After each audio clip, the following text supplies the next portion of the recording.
Baroda dairy પ્રમુખ અને ઉપપ્રમુખના નામની જાહેરાત. પ્રમુખ તરીકે દિનેશ પટેલ ઉર્ફે દિનુ મામાના નામની જાહેરાત. ઉપપ્રમુખ તરીકે જીબી સોલંકીના નામની જાહેરાત. સહકારી સેલના સંયોજક બિપિન પટેલે કરી જાહેરાત. બંનેને રિપીટ થિયરી કરવામાં આવી. 3 દિવસ પહેલા સેન્સ લેવામાં આવ્યા હતા, જેમાં તમામ ડિરેક્ટરોએ એક સુર પૂર્યા. આજે બરોડા ડેરી ઇલેક્શનની પ્રમુખ અને ઉપપ્રમુખની ચૂંટણી હતી.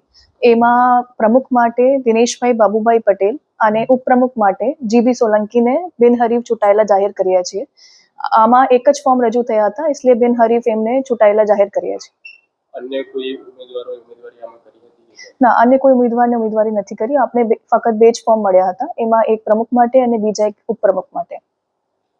ચાલો મામા શો ફરી એક વખત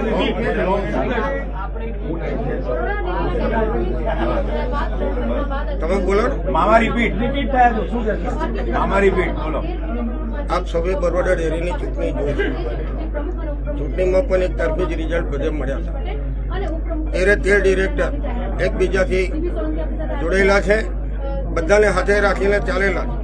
ક્યારે કોઈ દૂધ ઉત્પાદક કે દૂધ ઉપભોક્તાઓ ત્યારે અહિત કરવામાં કોઈને રસ ના હોય ત્યારે પાર્ટીએ જે અમારી પર ભરોસો મૂકીને અમને રિપીટ કર્યા તે બધા પાર્ટીના તમામ આગેવાનોનો ખૂબ આભાર માનીએ છીએ. ડેરીના જે ડિરેક્ટરોની મંડળી પર 81ની નોટિસ આપી હતી, એનું શું થશે આગળના દિવસો? એ કાયદાની પ્રક્રિયા પ્રમાણે કાયદો જવાબ આપતો આવ્યો છે. કાયદો કાયમ માટે જવાબ આપે છે.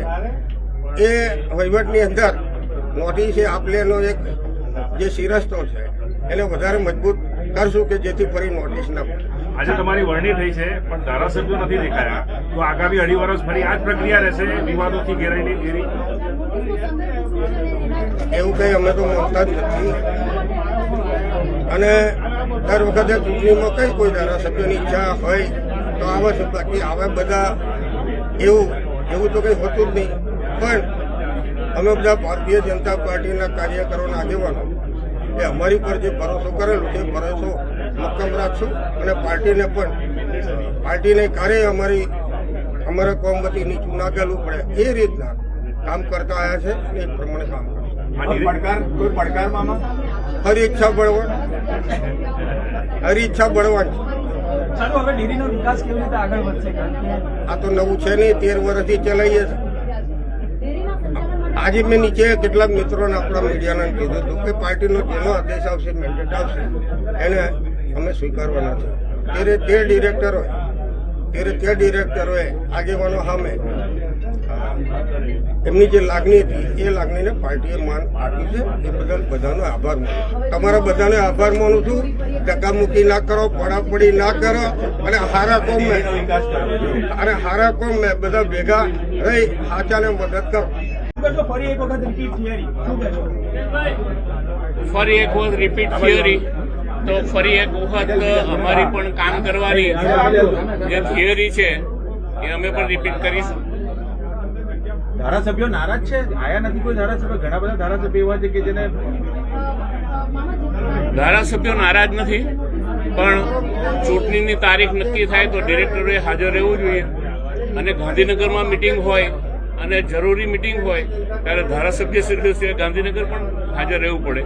મારા પર ફોન આવી ગયા બધાના, બધા બોર્ડની સાથે છે, કોઈ નારાજ નથી. બાપુ, હવે ડેરીનો વિકાસ કેવી રીતે આગળ વધશે? અત્યાર સુધી તો સારો ચાલતો, પરંતુ હજુ શું નવું શું? બસ અમારા પર આક્ષેપો તમે જે કહો છો એ આક્ષેપોના જે પથ્થરો ફેંકવામાં આવે છે એ અમે બધા ભેગા કરી રાખ્યા છે. હવે એ જ પથ્થરોના પગથિયા બનાવીશું અને બરોડા ડેરીને ઉપર લઈ જવાનો પ્રયત્ન કરીશું. નોટિસ પણ આપવા જે મળી છે, નોટિસ કેવી રીતે કાયદાકીય કેવી રીતે આગળ? નોટિસ જે મળી છે એ નોટિસ ઓડિટ પ્રક્રિયાનો એક ભાગ છે. ઓડિટ દરમિયાનમાં કોઈ ખામી જણાય તો એ ખામીઓનો સ્પેશિયલ રિપોર્ટ કરવાની ઓડિટરની ફરજ છે. અને એ સ્પેશિયલ ઓડિટર રિપોર્ટ કરે તો પછી એના આધાર ઉપર આ જે સ્પેશિયલ રિપોર્ટ છે એના જે ઉપસ્થિત કરેલા મુદ્દા છે તેના અંગે કાર્યવાહી કેમ ન કરવી એની કારણદર્શક સૂચના આપવી એ જિલ્લા રજિસ્ટ્રારશ્રીનો અધિકાર છે ને ફરજ છે. એના ભાગરૂપે આ પ્રક્રિયા ચાલી રહી છે. જમા પાછું પોઝિટિવ ફેક્ટર કયું રહ્યું કે જેનાથી રિપીટ કરવા પડે?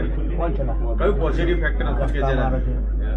પોઝિટિવ ફેક્ટર તો એ છે કે છોટાઉદેપુર અને વડોદરા જિલ્લાના તમામ સાંસદ સભ્યશ્રીઓ, ધારાસભ્યશ્રીઓ અને અમારા ડેરીના ડિરેક્ટરશ્રીઓ તમામનો સૂર એક રહ્યો અને એને લઈ અને અમને પુનઃ રિપીટ કરવામાં આવ્યા. બધાની લાગણીને પ્રદેશ મોવડી મંડળે માન આપ્યું છે અને એ પ્રમાણે મેન્ડેટ આપ્યો છે. Thank you. All the best. અભિનંદન સર, ચાલો અભિનંદન. Thank you.